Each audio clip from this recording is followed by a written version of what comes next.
Today we are celebrating in Switzerland the coronation of Sri Rama on Dashera Day. Many things happened on Dashera Day. The most important was that Sri Rama was coronated as a king on this day.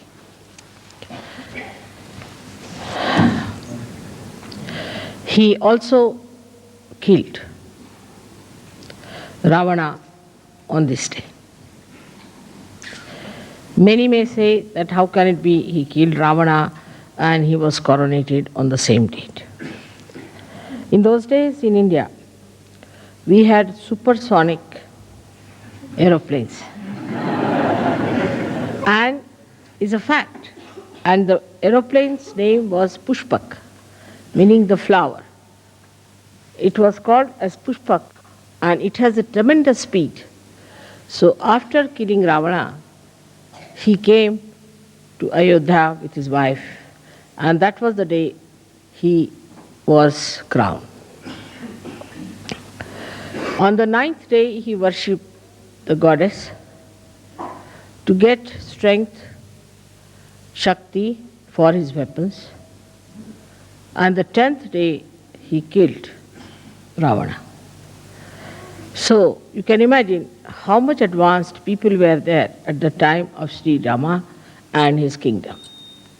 The reason was the king was an incarnation. Also, he was a benevolent king, as described by Socrates. Sri Rama's story is very interesting throughout, and we have now a beautiful series about him done by our television in India, which is sold for a very good price. Maybe we might be able to present you all with one when you come there. But the story of Rama, they say, was written before he was born.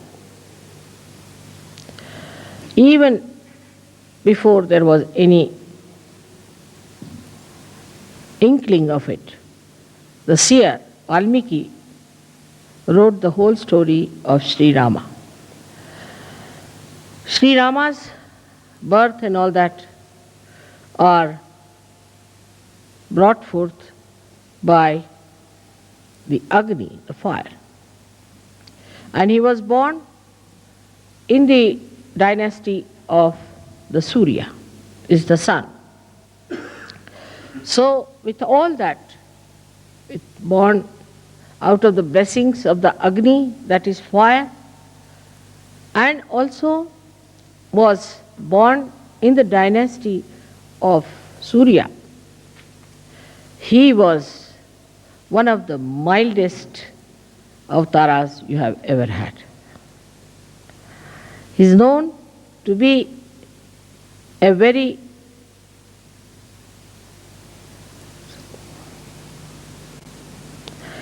English language, formal person, in the sense, Sankoch, that he would go to any extent to bear upon himself the problems than to tell others to do something.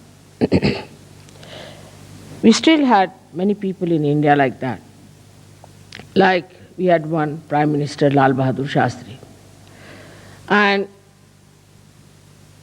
if he was sitting in the room and there are people sitting and this electricity was on somehow, say by light or something, and he wants to put it off, he would not ask anyone to put it off.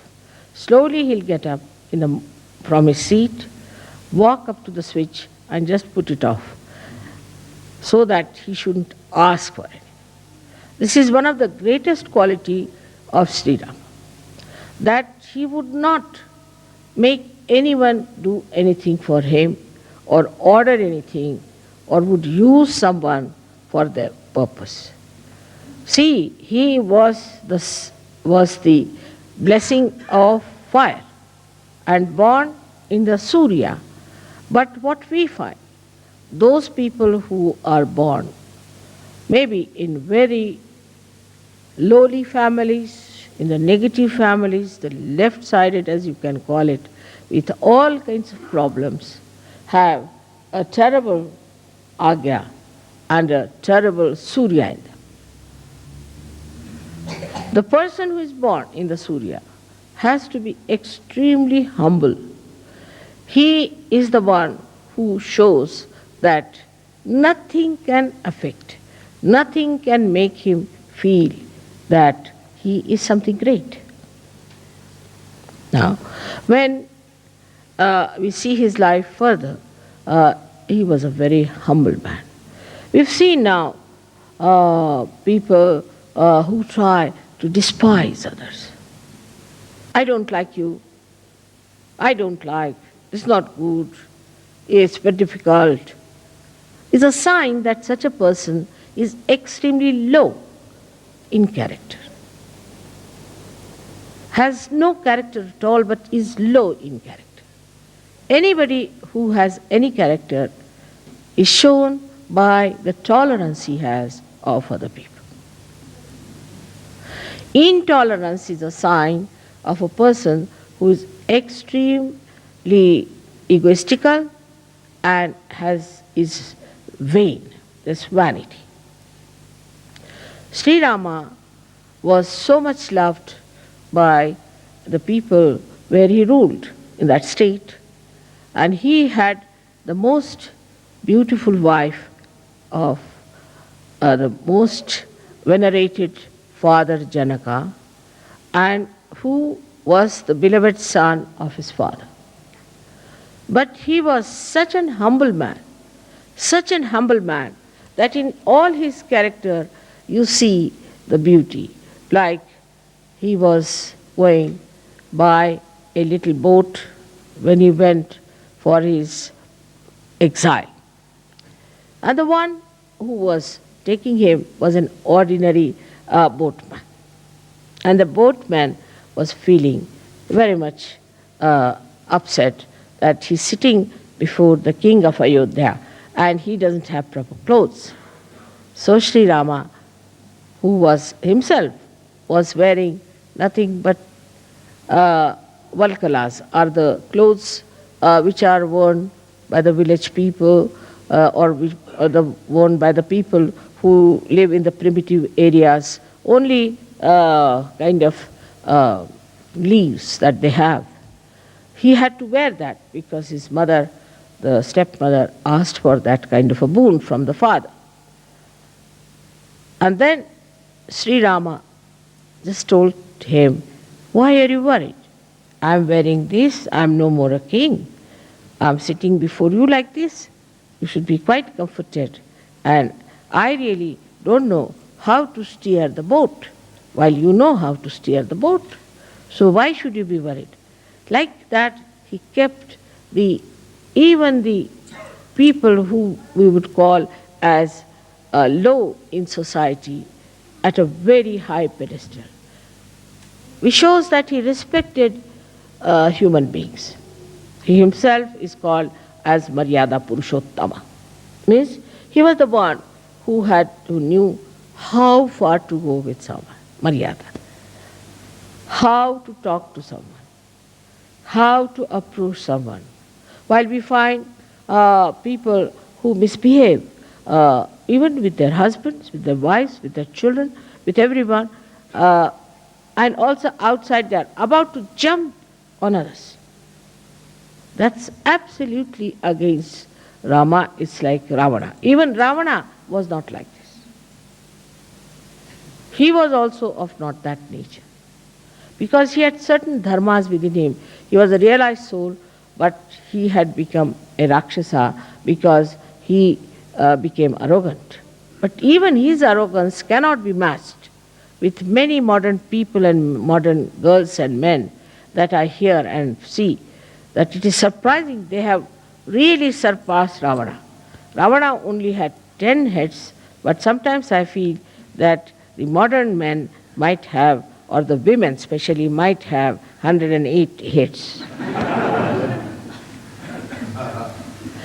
The arrogance, the amount of expression of hatred is so ridiculous and makes a person look so useless. But I see such people very common, and in Sahaja Yoga also they crawl somehow. Actually, such people are absolutely despised by God Almighty. You go further with his life. See, he went and into the village where a very old woman who was belonging to the primitive class of Bhils had very few teeth, and she brought some fruits, little fruits we call as pear. And she brought and gave it to him, that's Shri Ram. See, I have got these for you. I don't have anything else. And these, I've tested all of them. Actually in India, if you put in the mouth, it is uttishta. Nobody will touch it. But she says, I have tested all of them by piercing my teeth into it, and I have seen that none of them are sour. Shri Rama didn't like sour fruits, she knew. So none of them are sour, and you can have them. I mean, in a way, if it is done to somebody in the West, they will hit you hard. Immediately, Sri Rama rushed forward and took the beads from her hand, kissed her hands, said, all right, I'm going to have them. With such enthusiasm, he ate them. So Lakshmana was a little angry at that lady. What's this going on? So Sita ji said, oh, do you like them very much? She said, yes, but I'm not going to give you anything. She said, no, I'm your half body, you have to give me. So he gave some to Sita ji. So Sita ji ate, what a thing, it's like nectar of heaven I'm eating. So Lakshmana felt very jealous. He said, sister-in-law, can I not have a little of it? He said, no, I can't give you. You ask your brother. I'm not going to give you. I have a very little share. Why don't you ask your brother? So he goes to his brother. He said, can I have some more? So Sri Rama smiled and gave him that bear, which was eaten or touched or was pierced by the teeth of a primitive woman who is actually an outcast according to the Brahmanic laws of India. The sweetness of Sri Rama, the way he used to make people feel comfortable. Like, I would say, an example of a oyster who gets a little stone into the body of the shell, takes out a kind of a shiny liquid and covers it with that shiny liquid and makes it into a pearl to be comfortable. Now, he didn't want his own comfort. Rama a little bit different, that he wanted to make everyone into a diamond or a pearl so that the other person would shine and would look nice. And that's how he felt comforted. His qualities, if you have to imbibe, first of all, we have to understand the innate situation of Sri Rama. Sri Rama is placed on the right hand side of your heart. Right hand side, right heart. He is placed there. Now, in a human being, there is no right heart. If you tell somebody there's right heart, they'll say, what? There are 2 hearts or 3 hearts? In our Sahaja Yoga, we have 3 hearts. One is the left, another is the right, and one is the center. Now, the right heart is a very important thing. The right heart looks after the whole lungs, both the lungs, or the throat, the trachea, the nose, the inner part. The outer side is looked after. We can say the features are given by Shri Krishna. But the inner part of it is all done by Sri Rama. They are the same. But one acts as in the inner part, the another as the outer part. It gives you the ears. From the inner part, Sri Rama does. He gives you the eyes in the inner part of the eyes. Now, it's so important to have the inner side all right and the outer side. It's an example of Sri Rama. He never cared for the outer side or the outward looks of a person. Because he came before Sri Krishna, he tried to build up the inner side of a human being. So we can say, though he is on the right heart, he acts through your Hamsa Chakra and partly through your Vishuddhi Chakra in the inner side of it. Because Sri Krishna, in the inner side of it, is Sri Ram, is Sri Vishnu. So, when somebody is, say, not good looking according to the Western standard, according to me, the Western standards are rather funny. Because Western standards don't look like, neither like Krishna or Sri Rama. The person like Sri Rama was a very healthy, tall person with his hands up to the knees.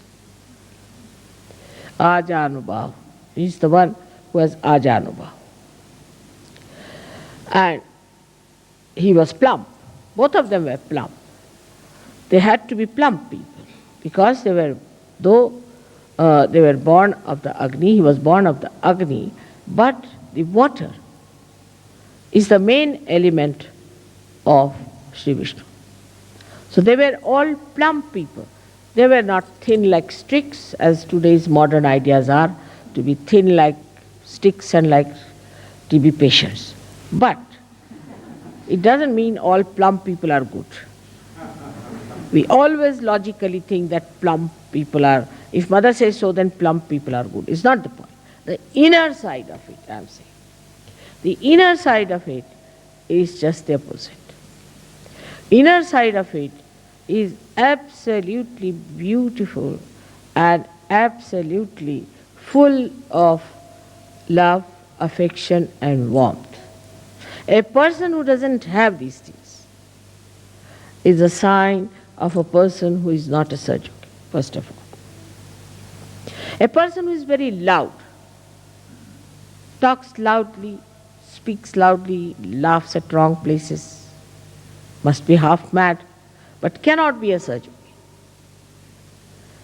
See, the softness of Sri Rama goes to the extremes where I call the sankocha, the formality, the formal. But it is in English language, formal is not the word, sankoch. He was once,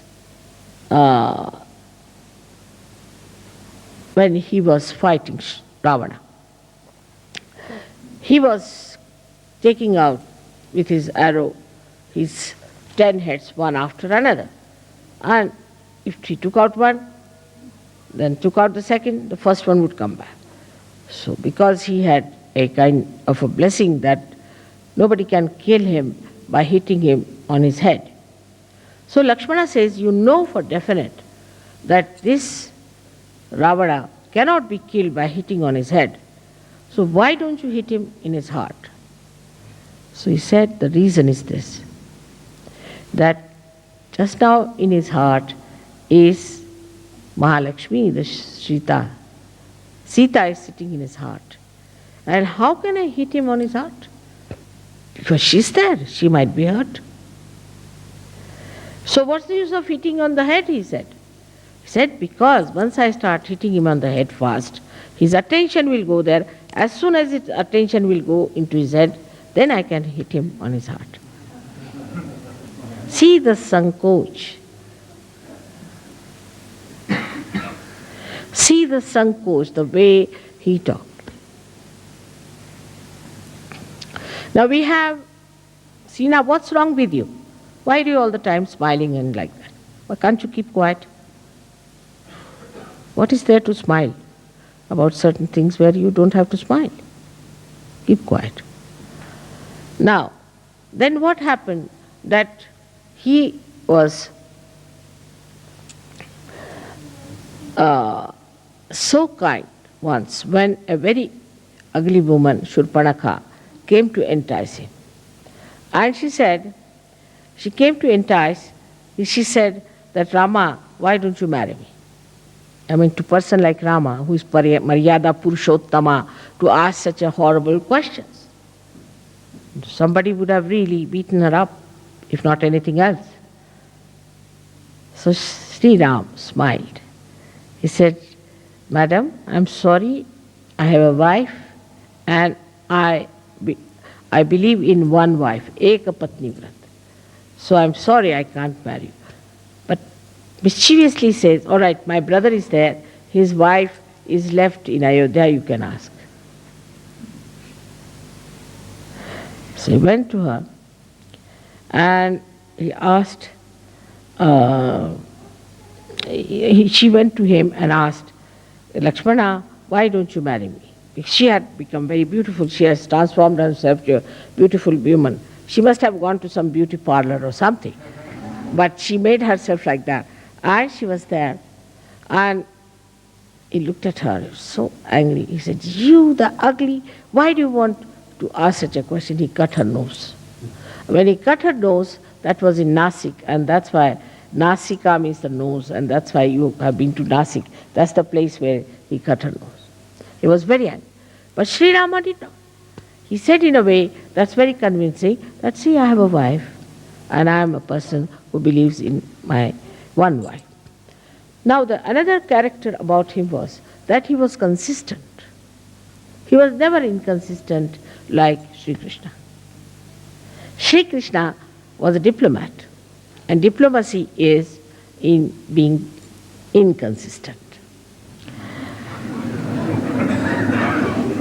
Sri Krishna's style was different. But why? What's the matter with you? Why? What is it? You come and sit here, this side. Come along, Tina. Come and sit on the other side. Why do you talk to her? Go and sit at the back. Go. She's already given me a very bad time in Pune. And now here she is.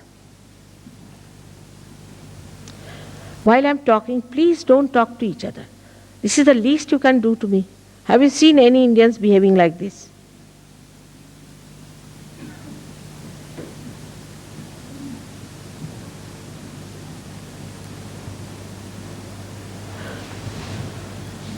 It's very disturbing. I'm concentrating on you while you are not concentrating on me. It's all right when there's a joke, something you laugh, but what's the need to talk to each other? I can't understand.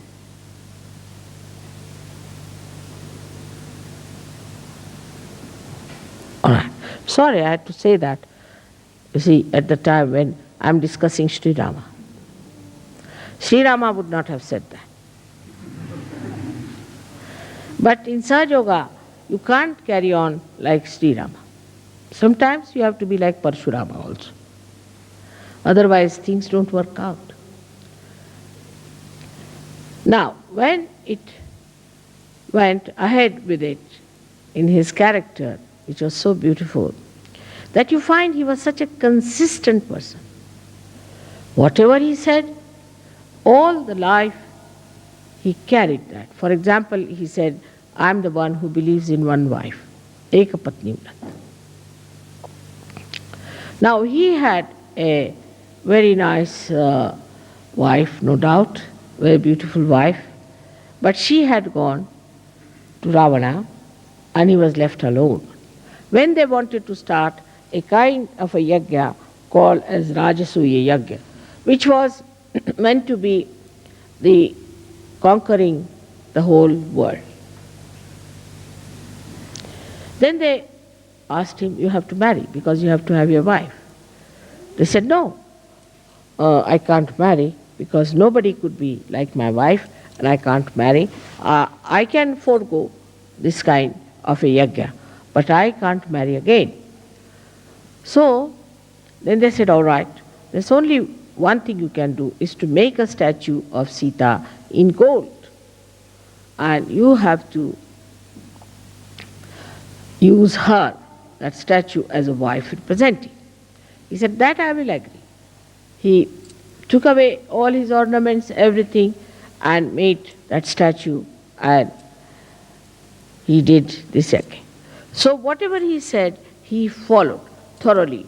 In his dharma, he was perfect. Another incident is that when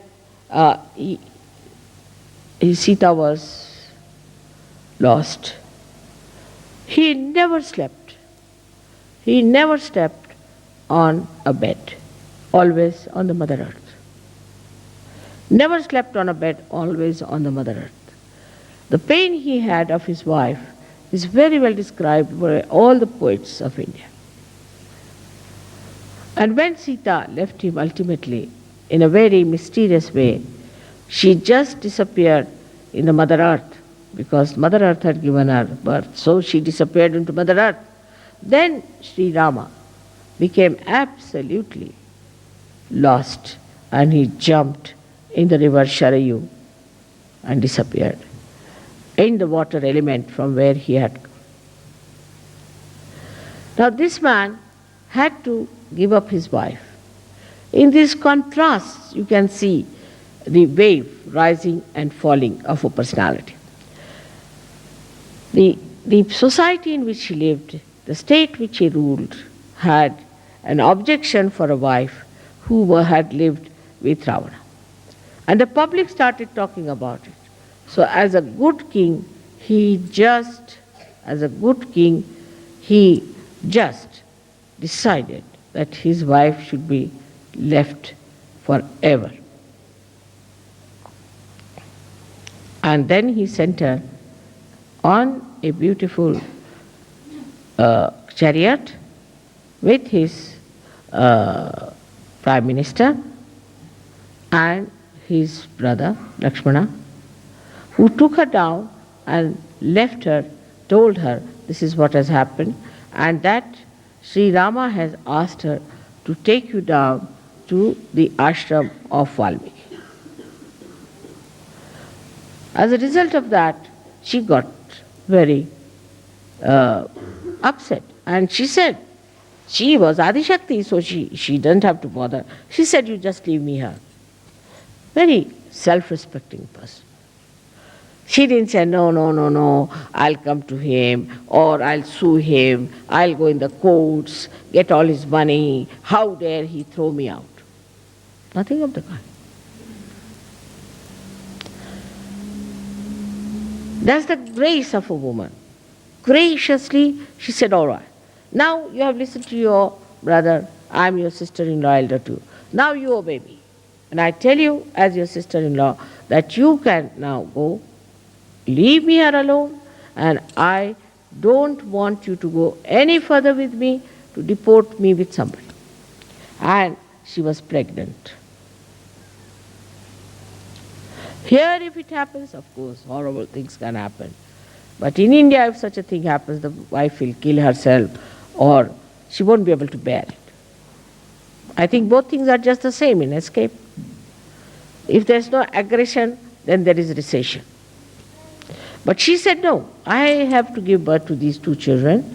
I can look after myself. All right, graciously he's done it, I have nothing. And please tell him not to worry about me. And she told Sri Rama, Sri Lakshmana, that all right, you look after him. That's all I want. And she told the chief minister, the mantri, that you must look after the kingdom. See the dignity, see the balance, see the character, the personality of Shri. He was called as Maryada Purushottama. And look at his wife. She was equal to him in every way. When she was kept by Ravana. Ravana was so frightened of her Shakti that he would not touch her. He used to frighten her. Say, I'll do this to you, the women of India, I'll do this to the women of the world, I'll do that kind of a horrible thing, I'll take another birth, I'll misbehave. She said, do what you like. You cannot touch me. He could not touch her hand. He was so frightened. And when Hanumana brought the ring of Sri Rama and presented to her and said that this is the ring of Sri Rama. She said, yes, I know. How is he? He said, all right. All inquiries she had about herself. So he said, Mother, I can take you on my back. I can easily take you. You come on my back and I'll take you. She said, no, I won't go with you. It's Sri Rama who is a brave king. He should come himself, fight this Ravana, kill him because he is evil. And then I will go with him with all the glory. She was not frightened of anything. For her, the important thing was that Ravana should be killed. He is evil and he should be killed by Rama. Such a great courage for a woman. Both sides, if you see, you'll be surprised that how a woman's character is such a powerful thing. It's not a reactionary thing. My husband is like this, that's why I'm like that. Or my husband doesn't do this for me, that's why I'm like that. My husband has gone away, so I'm finished. What am I to do without my husband? Nothing of the kind. She stands on her feet. She said no to Hanumana, and she stands on her feet and she says, when Rama will come and kill this evil and remove this evil from this earth, then only he can take me with him. I won't go with you. I won't escape. I won't run away. Nothing. I am going to face it myself here. For a woman, it is too much to say, to be imprisoned in a horrible person's jail or in a place which is so dangerous for her. To say that I won't go. Whatever you may try, whatever tricks you may try, whatever you may say, I won't go. Just imagine. And Ravana was such a horrid fellow. He did all kinds of things to her, but she kept absolutely calm and quiet, waiting for her husband to come back. Can we think of such women in modern times? So satisfied with themselves, so much in balance, so much full of confidence and strength. This is the message of Sita's life. The benevolence of Sri Rama was shown when he started ruling the people. He was the one who cared for the needs of the people. For him, it was important that the people whom he ruled should be happy and joyous. He looked after them with great love. He had 2 sons whom he looked after for a short time because they were lost with the mother, Sita, and they are the ones who found him out in a way that Valmiki taught them how to sing the Ramayana. And they went to Ayodhya and sang the Ramayana.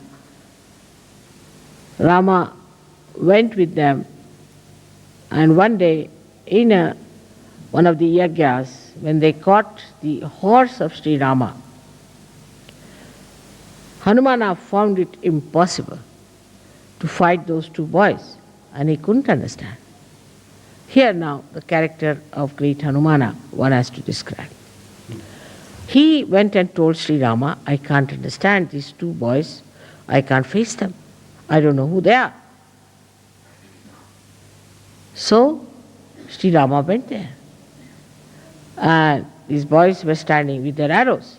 Then Sri Sita appeared before them and she said, you cannot fight. He is your father. This made Hanumana realize it. And he said, all right, I can fight Sri Rama now. Why did he leave you like this? See the sweetness of Sri Hanumana, who was such a great devotee of Sri Rama, could see that he has done injustice to my mother and he stood for that. It's very sweet of Sri Hanumana to do that. Hanumana is, as you know, is the angel Gabriel, who is innocence, simplicity and dynamism. His dynamism was such that as soon as he was born, he said, better eat this sun because the sun is scorching the people in India. So he went and gulped down the sun. People had to say that, you see, though too the sun is scorching, but it's of great help. Please release the sun. Why did you eat it off? So then he released the sun. Hanumana's whole life was spent in serving Shri Ram. And he was such a dedicated bhakta of Shri Ram. Now here the contrast is also that Hanumana had Navadha siddhis, 9 siddhis.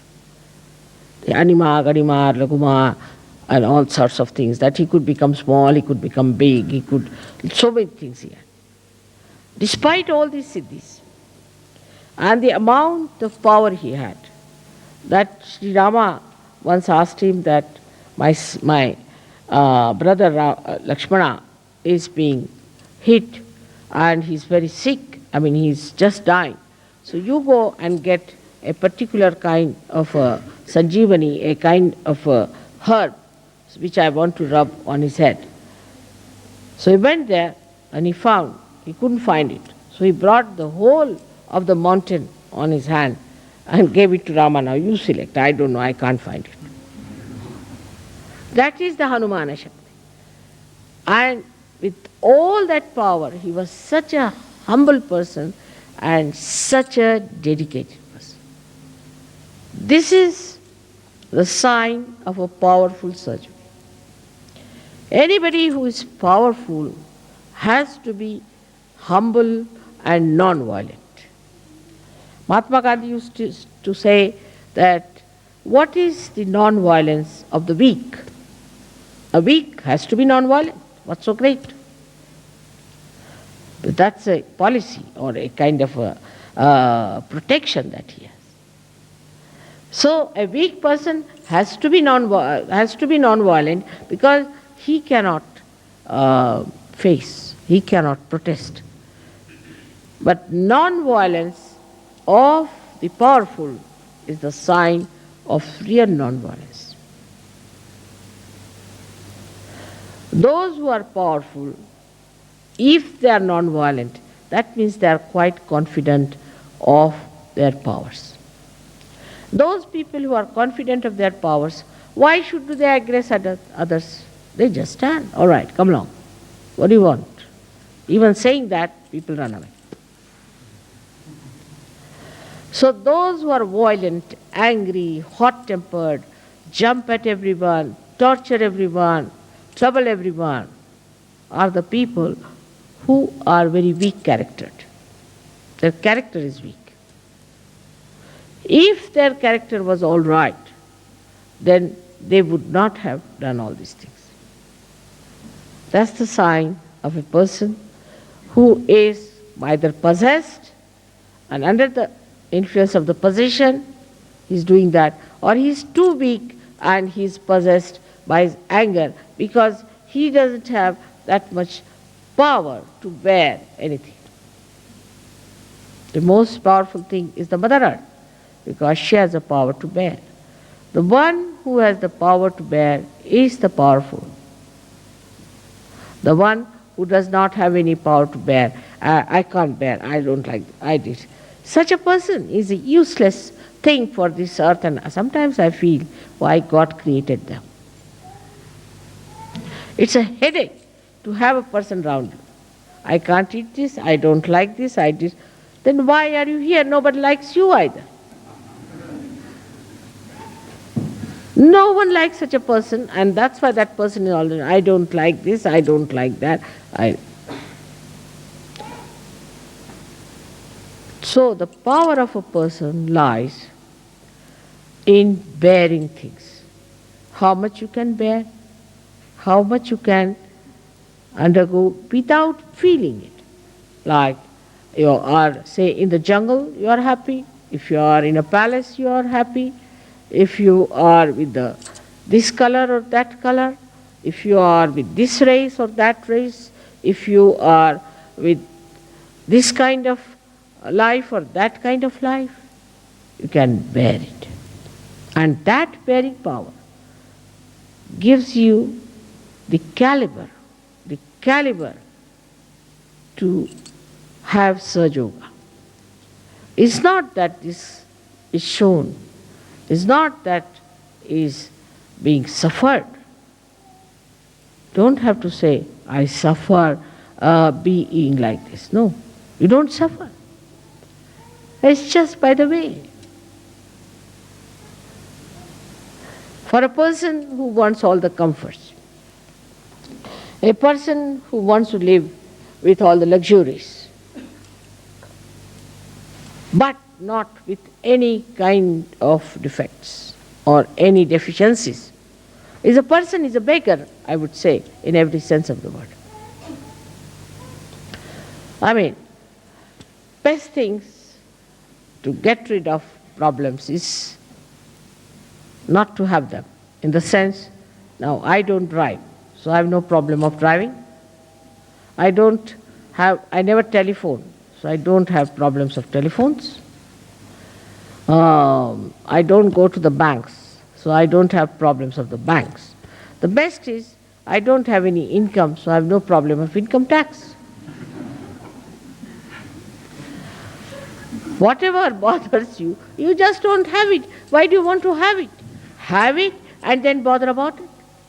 It's very funny that you can get rid of anything that bothers you very easily in this world, so you need not have that kind of a thing on your head. But when the word problem, especially in the European community, problem is a very common word. But in English language we never learned this word, problem. You see, only the problem was used when we were studying geometry.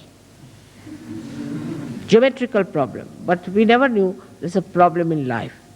Later on, when I came in contact with European community, they'll say, there's no problem. This is the problem. At least in one day, 100 times, they say problem word. So, for a problem, the solution is not to have that thing which gives you problem. You can give up anything. Anything that you want, you can give up if you know how to detach yourself from that. Many people come and tell me, Mother, we have an ego. That's the problem. I said, then give up. I mean, it's simple. Why do you have it? As if, you see, they want to say that we have trouble with this thing, but still we are clinging on to it. Like we are afraid of a crocodile, but we want to put our foot into the mouth of the crocodile. And we have a problem that our foot will be eaten up by the crocodile. Now give up. But they will search out a crocodile, open the mouth and put the foot in it. And then come to me and say, Mother, we have a problem. My foot is in the mouth of the crocodile. To get to problems, you have to get to it. But without getting to it, how will you get a problem?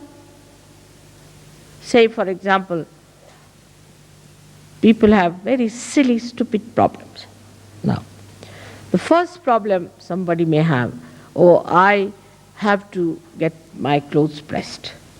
What's the need? No problem. Wear them as they are. Who looks at it? You see, there are all the people who have pressed clothes. Doesn't matter what is there if it is not pressed. It's a problem for them. It's silly things like that. You see, very silly things. But the greatest problem I think you have is your watch. In Switzerland, I shouldn't say so.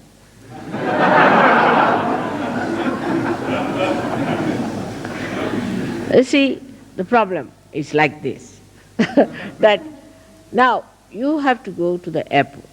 Now, as soon as you tell somebody, we have to go to the airport. Now, I have to go. You don't have to. Everybody gets sort of a jumping, as if standing on a jumping board. You see, all of them jumping like that. What's the matter? Mother, you have to go to the airport. So it's all right. I have to go. What's wrong with it? It's a problem. I said, what's the problem? I have to go. You just know that you don't have to go at all. You don't have to come to the airport. And the aeroplane, if it comes and doesn't take me, I'm not going to come back on your heads. So I'll stay in a hotel. Don't you worry. But why are you so excited about it? The way people are excited that I must catch the plane, sometimes I feel as if they want to get rid of me. So, this is a problem for people who are very meticulous. Now, supposing I say, I know that the plane won't leave me. I know, because I know many things. So I have no problems. But supposing, even if you think the plane you may not get. So it may not get. But if it gets you, all right. If it doesn't get you, it's all right. So where is the problem? Either it will take you, or it will not take you. What is in between? Where is the problem? I still don't understand. Either it will work out or it will not work out. Keep two possibilities. That's the only two possibilities. What is the third possibility that gives you the problem, you tell me? Say somebody owes me money, all right. So either he will give me or he may not give me. What is the problem? The problem is that you call it a problem and want to avoid to face the truth. If you face the truth, you will know one thing, that see, now this man has to give me money, all right, I'll go and face it. I'll tell him, sir, you have to give me the money. You have to pay me. This is your duty. And if you don't pay me, you are doing wrong. You get at him and face him and tell him. But you won't do that. You'll sit at home, oh God, it's a problem. I have to, you see, that man is not giving money. Oh God, that's a problem. Sitting here, hitting your head all the time. How will you get it? If you face it directly, then you'll be amazed. There's no problem for anything. Say your car fails. So it fails. Get down, enjoy yourself nicely till somebody comes along, takes you. Or if, supposing you don't get some lift, all right, stay there overnight. What is it? No tiger is going to eat you. And if the tiger has to eat you, it will eat.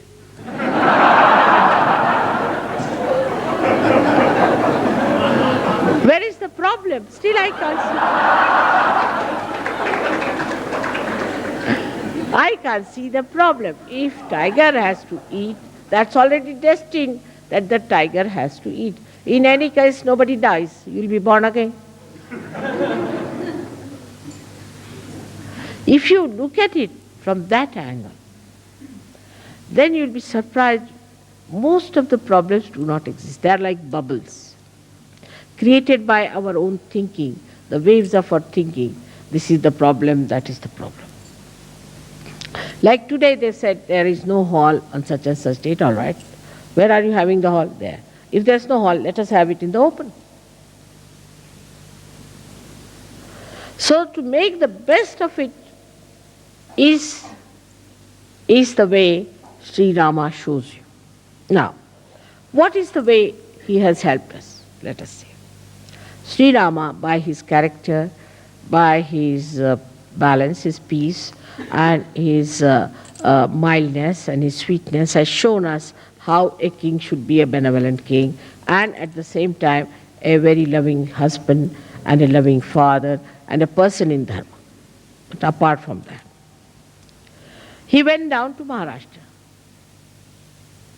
He arranged all these things so that he could walk down to Maharashtra bare feet to vibrate the land.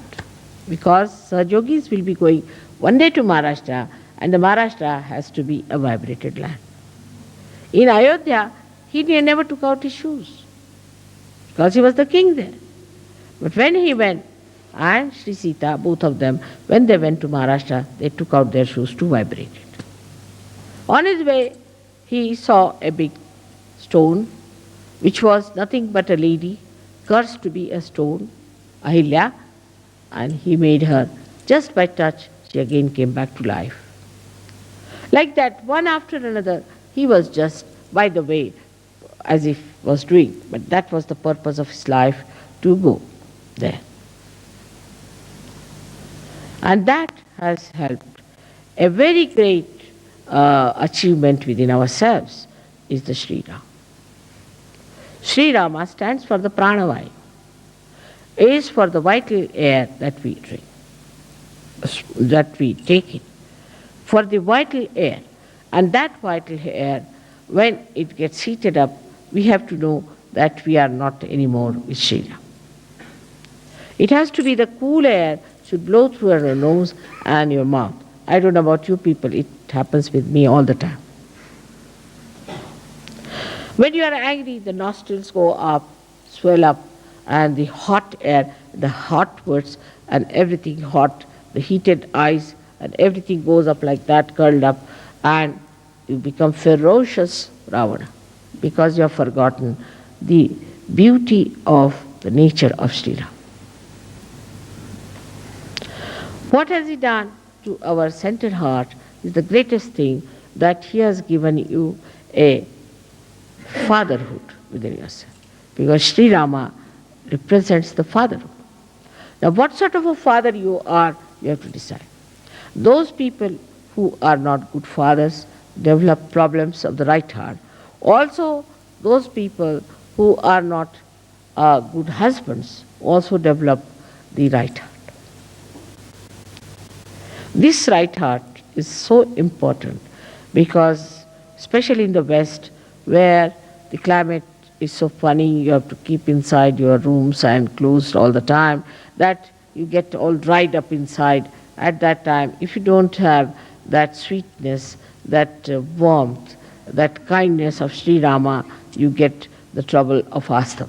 So many people die of asthma in the West. On top of that, you fight with your wives, you treat them, you take away their money, you cheat them in their money, in every way you torture them, then it becomes even worse. So it has something to do with money, in the sense because Sitaji was Sri Lakshmi, and Sitaji was the one who was the power of Sri Rama. So the Sri Lakshmi also gets annoyed with you when you are a bad father or a bad husband. That's why the Griha Lakshmi is very important. But the woman has to be the Griha Lakshmi. She should not be a shrew and then the husband is supposed to be kind to her. Then it's spoiling. That's very bad. The woman has to be a Griha Lakshmi, a beautiful woman with a very sweet nature and talking to her husband in a very sankoch manner, and also looking after the children, looking after the family, and looking after the guests who come to their house. But if you encourage and run after such women who are no good, means collectively they should be good. If collectively they do not act well, collectively if they are aggressive, collectively if they are tormenting others, then such women should not be encouraged at all. But then Tulsidas says they should be beaten up. Is a thing looks very bad in modern times if somebody says like that. that women should be beaten up in case they have all such qualities which disqualify them from being Grahalakshmis. Of course, there's no need to beat, but I mean to say that what is it that you have to drive out all these badhas from your women? Very important. Otherwise, if you fall in this activity of keeping your wives on right lines, you might also get a right heart and asthma ultimately. Because your wife and you are part of the society. And the society has certain laws which are very important. There's something like Stri Dharma, there's something like Pati Dharma, there's something like Mata Dharma, Pita Dharma. Everything has a dharma. Those men who torture their wives have very bad heart. In the same way, those who play into the hands of their wives also have a very bad right heart.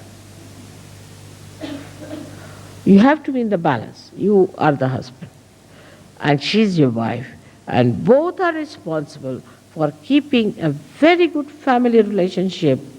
It's not one-sided. It's not the husband only or the wife, but both of them to be in such a manner that they act according to their nature of woman and man, and respect each other, love each other, share everything with each other, and exist in a way that people should see that there are two wheels of a chariot, one on the left, one on the right. There's no imbalance. They are equal but not similar, as I have told many times.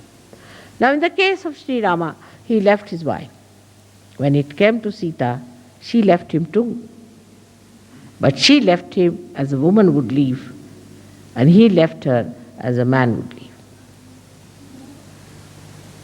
She also left him. But in a way that is suitable for a woman to do. And he did it in a way that is suitable to a king. In the same way, a woman, when she acts, she has to act like a woman. The same thing she may do as the man does, but she has to be a woman, or a man has to be a man. So that's the Maryada Purushottama, is the one who is the highest among all the men, with his all the Maryadas, all the boundaries that he observes. The boundaries are such that you do not try to overpower others, or you do not try to take their seats. For example, I've seen those who are aggressive also show up in our programs. They will be the first before me. They will be, as soon as I open the gates, they will be somewhere there standing. They will be the first in everything. That's not being Maryada. You should be at the back end. There are leaders you have got, they can sit in front. Try to be on the back. I want to be first. Then I've said once, first of the first. You know the story of first of the first. So you become first of the first. And that's what happens to you when you try to show off. And I know all of them who are like that. To be in the background is the most respectable thing to do. To go forward first, to jump forward first, to stand near the door. If mother is coming, you see, as soon as I see the person, I said, oh, back again. There are some who do artis just because to show off, some throw flowers to show off. They must be the first. And somehow or other, they get also the position because of their assertions and askings. The leaders have to be careful and not to give such duties to people who really upset me very much because of their arrogance, because of their showing off. I have to say one thing today, that under the circumstances, we have to decide that if the leaders don't have wives who are humble, who are kind, who are compassionate, and who are Grahalakshmis, who are very sweet with the collective, we'll have to cancel the husband as well as the wife from the leadership.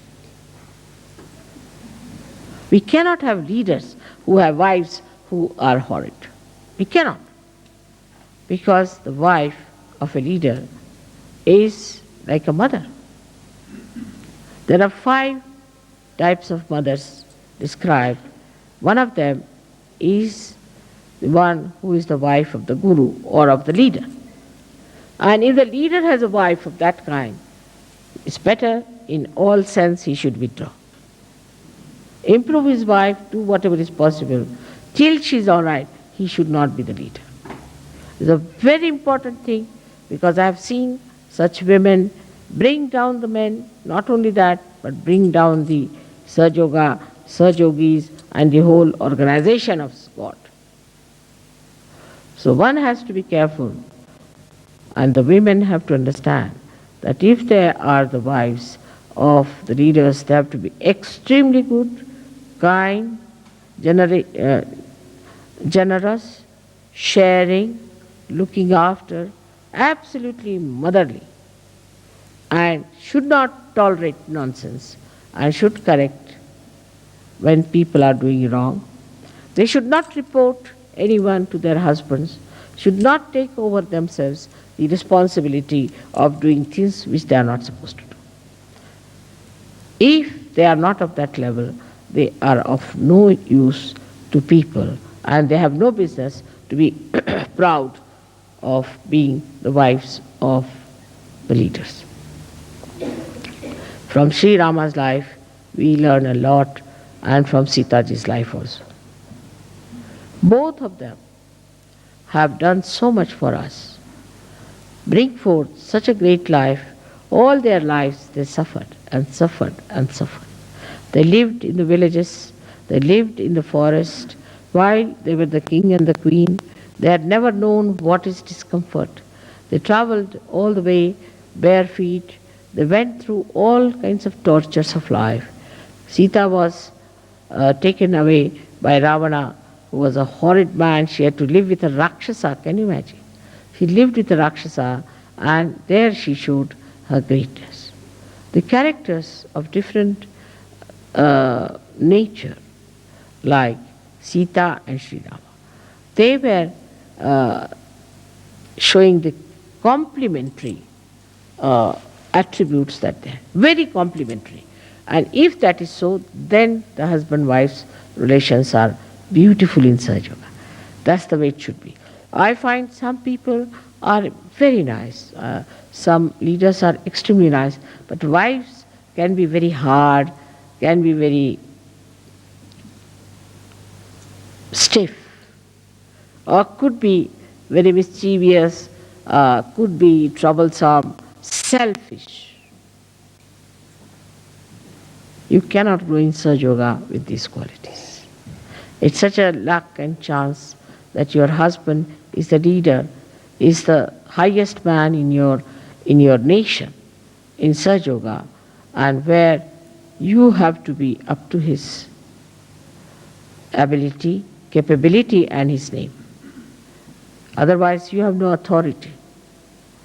That's why I have to tell you that on this day of the Dasera, let us decide that we are going to have Ram Raj in Sahaja Yoga, where there is benevolence, there is love, compassion, security, peace, joy, discipline among ourselves. The whole disciplining is within ourselves. What I say about Shri Rama is that he himself has put himself into the discipline of Maryadas. In the same way, we ourselves should put ourselves into the discipline of Maryadas. It is a very great thing that it should happen in Switzerland, because Switzerland needs it the most. The blessings of Shri Ram. The way it is going on in this country, this very selfish, non-benevolent activities going on, ruining all the poorer nations by this kind of a selfish attitude, a very narrow attitude, very low-level attitude towards the money of these poorer nations. Is important, very important for us today to pray for the emancipation of the hearts of those people who are just butchering. In these modern times, you don't have wars. But financially, they are butchering people. They are killing them by depriving them of their own money and their own benevolence. So, if Ram Rajya has to come, then Rama is to be born in the hearts of people who are at the helm of affairs.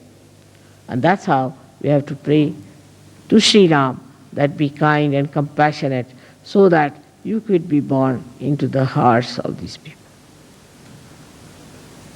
May God bless you.